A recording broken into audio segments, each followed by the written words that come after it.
Kobold Press comes with a new version of their first monster book ever, the Tome of Beasts. This time around called the Tome of Beasts 1, which actually makes sense since there's about 3 of these and a creature codex. And although in essence it's still the same book, there's a few differences that pop out immediately. So here's my first impressions to the Tome of Beasts 1 by Kobold Press. And here it is, ladies and gentlemen, the Tome of Beasts 1. Now, this is an unscripted video, off the cuff, my first impressions of the Tome of Beasts 1. I have my original Tome of Beasts right here to kind of cross-reference what is different. We'll be just looking into a few things, and I will just give you my first impressions about this. And the first thing I can say is I really like the cover, where this dragon is catching a prey, or trying to catch a prey in the form of whatever this is the griffin, something like that. But I have to say, the original cover, I think, was way cooler, with the party of adventurers kind of fighting what I can only assume is some kind of void dragon-esque creature. This screamed more Kobold Press for me than this Drake, but it's cool artwork, it's a cool cover, and it's cool to have a Tome of Beasts in the form of this cover, and now a Tome of Beasts in the form of that cover, with the 1 slapped on it, because it is now officially the Tome of Beasts 1, and not just the Tome of Beasts. And at first, there's nothing different. This first page is the same. In the original Tome of Beasts, there is the credits of all the people who worked on it, with some very big names. And then in the table of contents, there is a big difference, which is using this book and a refreshing a classic section, and it is basically these 2 pages. Using this book right here, they kind of talk about alignment and creature behavior, languages, and a section called Touch of Iron. So let's look into this really quickly, but then there is an other part that I really want to talk about, which is the introduction section written by Wolfgang Bauer, the guy behind Kobold Press, where he states a few of the differences, and it will be those differences that I will be looking into for this video. So, alignment and creature behavior. Each creature in this book lists an alignment to provide a general guideline for that creature's typical behaviors, often based on its preferred prey or most commonly observed interactions with other sentient creatures. A creature whose alignment is listed as unaligned is either created or controlled by another, such as a construct, or operates on a more primal or instinctive behavior, such as a rat or a tiger. Not every example of a particular creature exhibits behaviors consistent with the creature's listed alignment. If you want an evil Valkyrie, see page 379, or a lawful Kimura in your world, go for it. Like, that's really important. And the starting phases of 5th edition, people were always like, why is this dragon good align, and why is this dragon bad align, and stuff like that. If you want a evil white dragon, or you want a good white dragon, or you want a white dragon who's completely indifferent about everything, go for it. It's Dungeons and Dragons, it's 5th edition, it's freaking Pathfinder, whatever, it's a tabletop RPG, you can do whatever the fuck you want. That's the basic premise. Some of the best stories revolve around creatures who break the preconceptions surrounding them. This cannot be better stated, and we encourage you to use the creatures in this book in whatever ways best fit your world and the stories you want to tell in them. So yeah, it is, they're just basically saying, yes, do whatever you want. Touch of Iron. Several fey creatures in this book have a resistance or immunity to attacks from weapons that aren't made with cold iron. This design choice comes from folklore, where cold wrought iron was believed to be capable of repelling and harming fairies, ghosts, witches, and other supernatural creatures. In this book, lords and ladies of the fey courts are timeless creatures inured to many world's threats, except weapons of cold wrought iron. This metal undoes the very fabric of the fey creature's life and blights their ageless flesh. I like that they state this in here, because they're kind of saying, like, this is how we created towards fey. And it kind of makes sense for me personally if you combine it with the Midgard campaign setting by Kobold Press, which is loosely but also widely based on actual folklore, on actual deities, on actual pantheons, actual Europe and Africa stuff. They base their fantasy setting on that stuff. Then it makes sense to have this kind of stuff in your game. But if you have a game where this cold wrought iron and stuff like that doesn't exist, please be my guest. Ignore it. Yeah, it's cool that they state this so it is not like set in stone. Now, this might be the most important part for me in this book because it's kind of Wolfgang Bauer himself talking about what they did for this book. Yeah, sometimes my web browser where I do these PDF things in does crazy. So I want to read this out loud completely.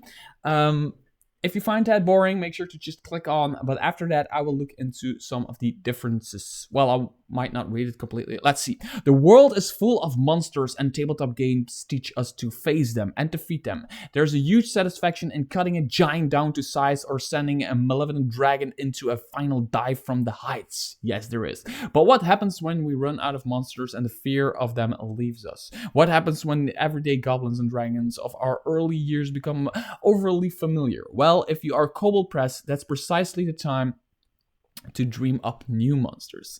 This new printing of our very first hardcover monster book for 5th edition provides dungeon vermin and world-shaking villains, and it does so with a small refresh of these monsters and improvement of the volume as a whole. The wisdom of years of play shows we could tighten here and errata there. In some cases, our understanding of both monsters' rules and monster stats have evolved over time. It was time to address that. Okay, so they kind of changed some. I hope they did something about the challenge rating. This 2023 edition also adds significant new art to strengthen the look and feel of these creatures. Awesome. And it corrects several early errors and omissions, including omissions of reference tables of the monsters by terrain and by type. The Kobold Press team has also made lore changes. A wormling version of the Mithril Dragon is now available. I like that. Along with an ancient version of the Cave Dragon. I like that very much. Other new creatures include the Planewatcher, we'll be looking at that, the Vengeful Spirit, and a couple others for you to discover yourself. To make the makeover complete, we included rules material like each monster's proficiency bonus, and we streamlined rules and game mechanics to improve the playability of many creatures. How did we find room in this companion for new dragon stats, new tables, and new art? Well, several monsters are in-game gods or demigods, and they really don't belong here as dungeon foes. Others that we created in 2016 have since gotten rules and stats from Wizards of the Coasts, and some simply belong in a very particular world. To avoid confusion, we dropped these creatures. Oh, there's creatures that's... Okay, that's new. There's creatures... To avoid confusion, we dropped these creatures. Finally, a few monsters were simply not getting much play, and they have been released back into the wilds. In all cases, the changes strengthen an already powerful volume of monsters, cementing its status as a legendary reference book for 5th edition games. Thanks for the continued play in tens of thousands of tables. The tome is ready to fuel great games and bring true horrors and mayhem. That's cool. It's always cool to read something written by Wolfgang Bauer, like one of those in his own voice thingies. So my this is a new creature. Let's just completely immediately start a new creature, because if I'm going to scroll through this book, we're just going to see the monster book we already know. Like, there is a lot of stuff that's familiar for me. I've been flipping through this book for years upon years, so we'll just have a very long video with a lot of like the same stuff that we already know, and I'm not reviewing the old book, I'm reviewing the new book. So the Planewatcher, the brilliant lasso tightened around the eldritch monster as the faceless winged creatures dragged it across the hellish landscape. Okay, so we have this angel-like, robot-like creature with a lasso, wings, a halo, spiked halo. Kind of gives me Warframe vibes. There's this in Warframe video game. There is this one planet-ish thing where you can go, where you can do missions that really resembles like this style. I absolutely love that. By the way, if you want to buy me a cup of coffee, which I call editing fuel, make sure to click the link in the description below, first comment, pinned comment to my Ko-Fi page and drop me a buck, drop me $5. It really, really helps out the channel. A Planewatcher is sworn to protect the order of the boundaries between worlds. Wow, these angelic creatures fearlessly track down people and monsters who cross the boundaries of the plane and drag them back to where they came from. Willingly or otherwise, each Planewatcher is bound to a single plane of existence. I love this. I really love this. I've always found plane hopping to be like somebody finds a portal to another plane, boom, they're in another plane. Somebody finds another portal to another plane, boom, they're in another plane. No, it's not difficult. Yeah, it's difficult to get there, but you can just cross, right? And this plane hopping thing, I've always found it to be too easy in a way, and I've many times been looking for ways to like kind of make it harder, because there's going to be great consequences when you do plane hopping. If you suddenly drop into the Midgard campaign set and come from, I don't know, Middle Earth or something, that's not going to. It's completely different laws of physics and science and magic and all that shit. So there's bound to be a order. They call it the order of the boundaries between worlds. That's really cool. So you start plane hopping.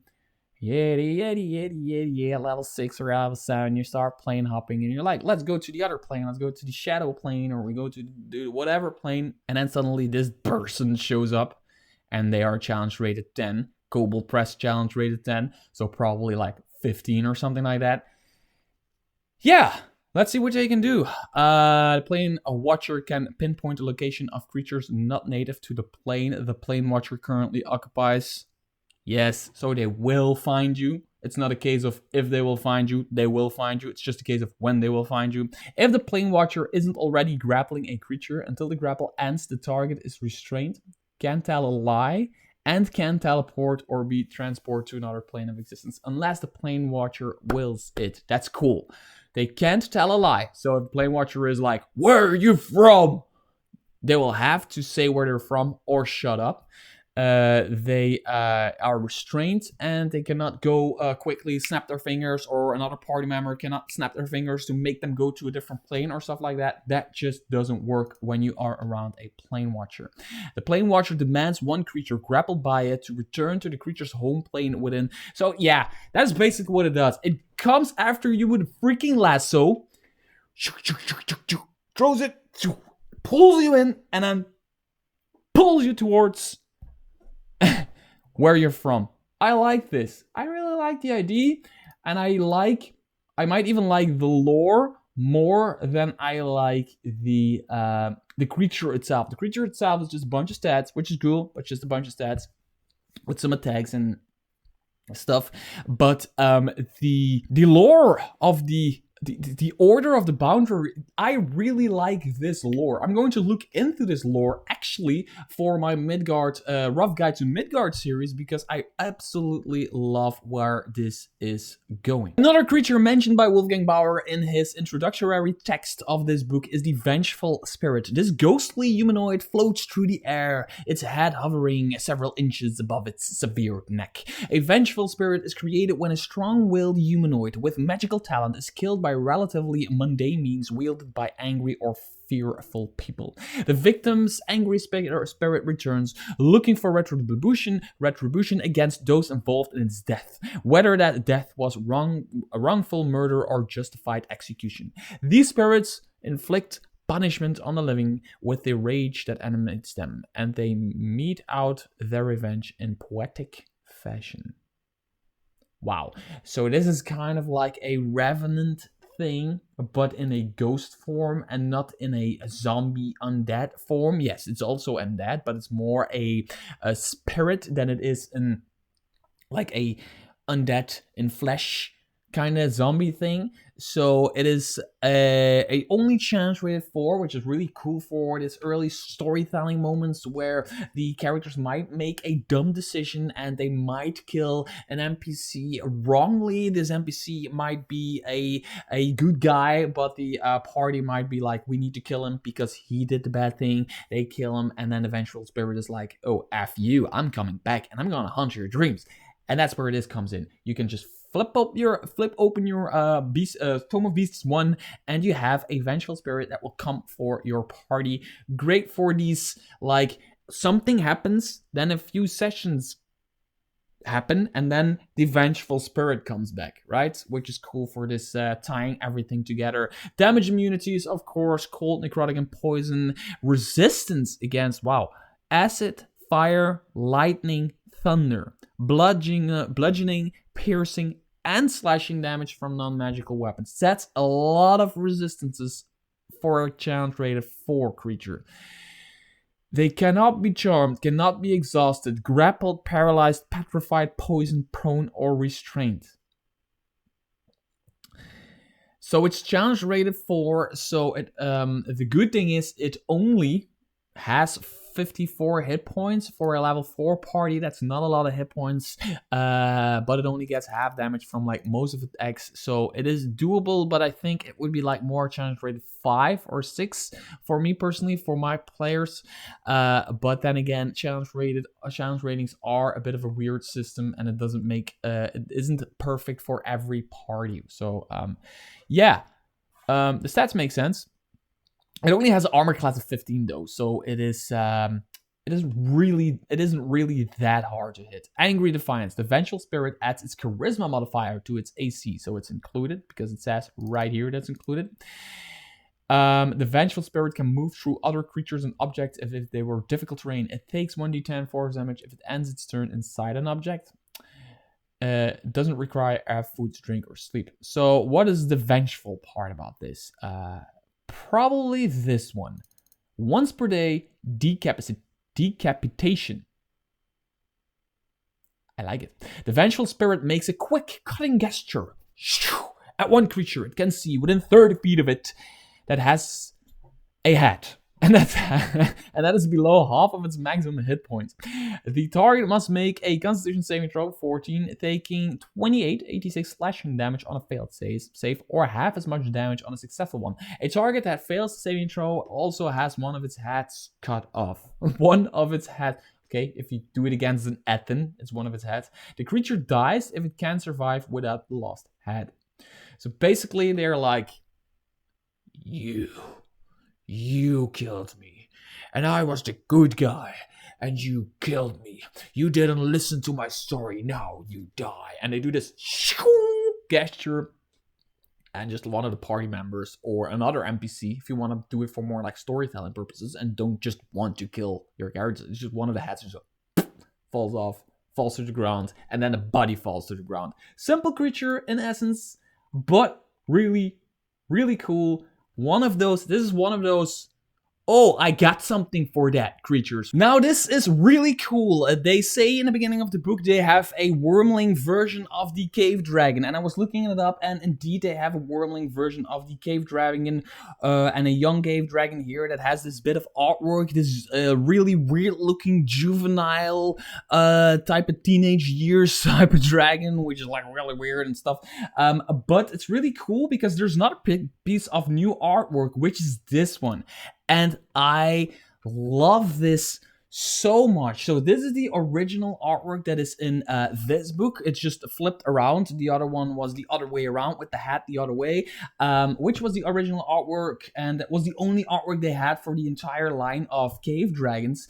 But now they added the juvenile young type of thing right here, and they added this one. And I think they could have just got rid of this, because the updated version, this is really cool for an Asian. You can see, I know, it's weird, it's gross, it just looks like something, if it comes crawling towards you, it freaks you the fuck out, and I absolutely love it. And that's about it for the Tome of Beasts 1 and a few of the new creatures. There's of course more new creatures in here that I still have to discover for myself when I'm flipping through it. The physical edition, by the way, is on its way to me. So if I find new and interesting stuff, I will make another video. But there's actually two more small things that I want to talk about that improve the quality of life of this book, actually. The first one being, they mentioned it is that they now added the proficiency bonus to every stat block, because originally the proficiency bonus wasn't in here. So now all of the creatures have a proficiency bonus, which is handy for if you have to improvise some stuff or your characters do stuff that you don't really know how to do that, and there's a lot of reasons why you would need a proficiency bonus. And second of all, they also did some reorganization in the table of contents. Like, for example, when you're looking for a dragon, it doesn't just say dragons are on page 114, and then you go to dragons, and then you have to flip until you find the dragon you're actually looking for. No, and like that kind of stuff, they now do it in a more convenient way, where they have all of the dragons here, and then dragon cave, dragon mithril, dragon whatever, dragon void. They do the same for clockwork creatures, the same for ghoul creatures, which now in 2023 makes a lot of sense, because most books do it. But originally, when 5th edition started out, not all books did this, but it's just a small thing that I really like about it. Until next video, bye bye.